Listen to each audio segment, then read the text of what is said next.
ಬಂಗಾರ ತಿಂದು ಬದುಕಕ್ಕಾಗಲ್ಲ, ಅನ್ನನೇ ತಿನ್ಬೇಕು ಅನ್ನೋ ಮಾತನ್ನ ಈ ಸಂದರ್ಭದಲ್ಲಿ ಹೇಳಕ್ಕೆ ಇಚ್ಛೆ ಪಡ್ತೀನಿ. ಆದ್ರೆ ಅನ್ನ ಕೊಡುವಂತ ರೈತ, ಈ ದೇಶಕ್ಕೆ ಅನ್ನ ನೀರು ಉತ್ಪತ್ತಿ ಮಾಡುವಂತ ರೈತ ಇವತ್ತು ಉಪವಾಸ ಮನಗಂತ ಸಂದರ್ಭ ಸೃಷ್ಟಿ ಮಾಡಿದೆ. ಸಂದರ್ಭದಲ್ಲಿ ರೈತರು ಆತ್ಮಹತ್ಯೆ ಮಾಡುವಂತ ಸಂದರ್ಭಗಳನ್ನ ಸೃಷ್ಟಿ ಮಾಡಿದೆ ಈ ದೇಶದಲ್ಲಿ.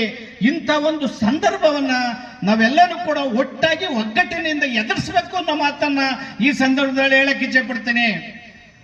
ಮುಖ್ಯಮಂತ್ರಿ ಸಿದ್ದರಾಮಯ್ಯನವರ ಸರ್ಕಾರ 5 ಗ್ಯಾರಂಟಿಗಳನ್ನ ಕೊಡೋದ್ರ ಮೂಲಕ ರೈತರನ್ನ ಕೈ ಬಾಯಿಗಳನ್ನ ಕಟ್ಟಿದ್ದಾರೆ. ನೀವು 5 ಗ್ಯಾರಂಟಿಗೆ ಅಕ್ಕಿ ಅನ್ನಭಾಗ್ಯವನ್ನ ಕೊಟ್ಟು ರೈತರನ್ನ ಬಡವರನ್ನ ಭಿಕ್ಷಾಟನೆಗೆ ಇಡಿಸ್ತಾ ಇದ್ದೀರಾ.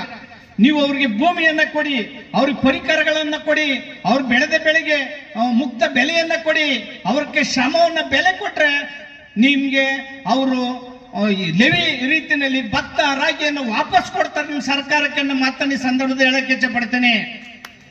ಅವ್ರನ್ನ ಸಬಲೀಕರಣ ಮಾಡುವಂತ ಕೆಲಸಗಳನ್ನ ಯಾವುದೇ ಸರ್ಕಾರ ಮಾಡ್ತಾ ಇಲ್ಲ. ಸ್ವಾಮಿನಾಥನ್ ವರದಿ ಬಂದ್ರೂ ಕೂಡ ಅದನ್ನ ಜಾರಿ ಮಾಡಿಲ್ಲ. ನೀವು ನಂಜುಂಡಸ್ವಾಮಿ ಅವ್ರ ವರದಿ ಬಂದ್ರೂ ಕೂಡ ಅದನ್ನ ನೀವು ಸರಿಯಾದ ರೀತಿಯಲ್ಲಿ ತೆಗೆದು ನೋಡಿಲ್ಲ. ಅನೇಕ ವರದಿಗಳು ರೈತರ ಪರವಾಗಿ ಬಂದಿದ್ದಾವೆ. ರೈತರ ಬೆಳೆಗೆ ಮುಕ್ತ ಮಾರುಕಟ್ಟೆಗಳಿಲ್ಲ.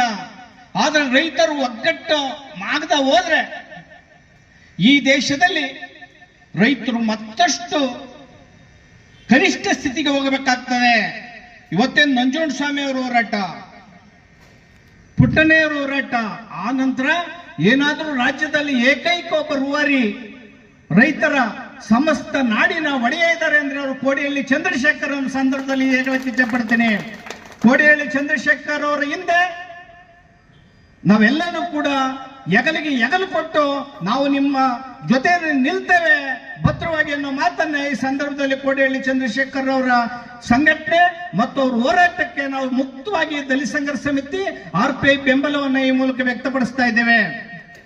ಏನ್ ಗಾಂಧಿನಗರದಂತಹ ರಾಜ್ಯದ ಹೃದಯ ಭಾಗದಲ್ಲಿ ಒಂದು ದೊಡ್ಡ ಕಚೇರಿಯನ್ನ ತೆರೆದು ಇವತ್ತು ಉದ್ಘಾಟನೆಯನ್ನ ಮಾಡೋದ್ರ ಮೂಲಕ ರೈತರ ಭವನೆಗೆ ಅರ್ಪಿಸಿದಾರೆ. ಅದನ್ನ ರೈತರ ಸಮಸ್ಯೆಗೆ ಅರ್ಪಿಸಿದಾರೆ. ಅದನ್ನ ನೀವು ಬಂದೋಗೋದಕ್ಕೆ ಜಾಗವನ್ನ, ನೀವು ಸಮಸ್ಯೆಯನ್ನ ಹೇಳ್ಕೊಳ್ಳೋದಕ್ಕೆ ಒಂದು ಜಾಗವನ್ನ ಕಲ್ಪಿಸಿದಾರಲ್ಲ, ಆದ್ರಿಂದ ಎಲ್ಲರೂ ಕೂಡ ಚಂದ್ರಶೇಖರ್ ಅವರಿಗೆ ಋಣಿಯಾಗಿರ್ಬೇಕು ಅಂತ ನಾನು ಈ ಸಂದರ್ಭದಲ್ಲಿ ಮನವಿ ಮಾಡ್ಕೊಂತ ಇದ್ದೀನಿ.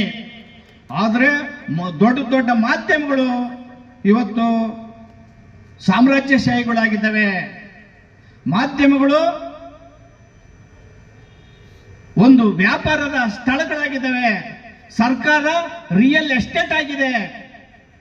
ಹೋರಾಟಗಾರರು ಅನೇಕ ಹೋರಾಟವನ್ನು ಹೇಳ್ಕೊಳ್ಳುವಂಥವ್ರು ಮಾರಾಟಗಾರರಾಗಿದ್ದಾರೆ.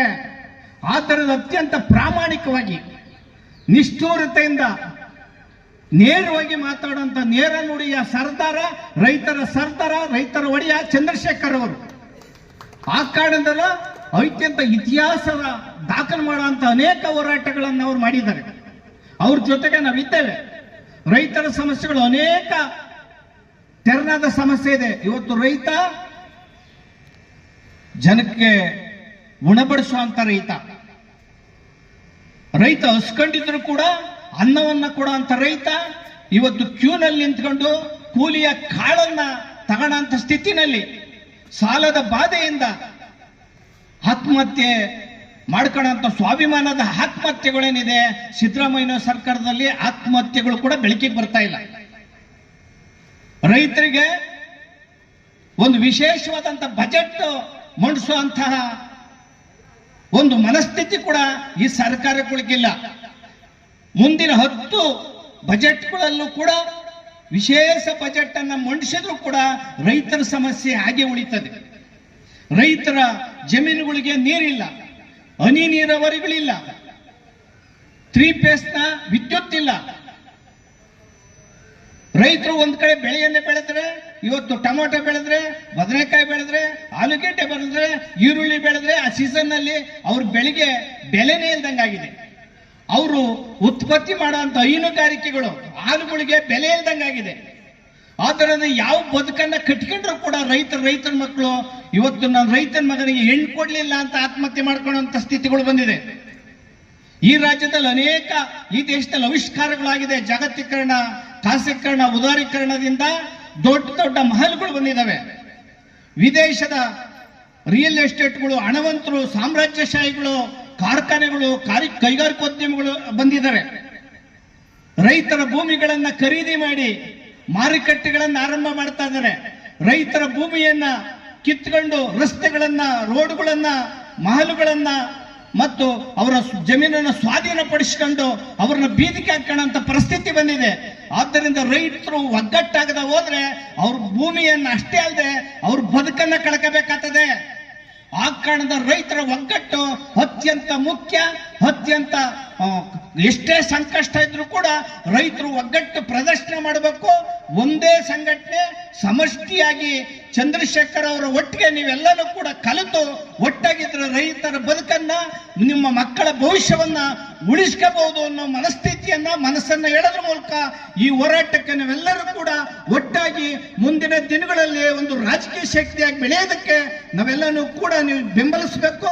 ಮತ್ತೆ ಅವರ ನೇತೃತ್ವದಲ್ಲಿ ನಾವೆಲ್ಲನೂ ಕೂಡ ಒಂದಾಕೆ ಸಿದ್ಧರಿದ್ದೇವೆ, ಬದ್ಧರಿದ್ದೇವೆ ಅನ್ನೋ ಮಾತನ್ನು ಹೇಳಿ ನನ್ನ ಮಾತನ್ನು ಮುಗಿಸ್ತೇನೆ. ಜೈ ಭೀಮ್.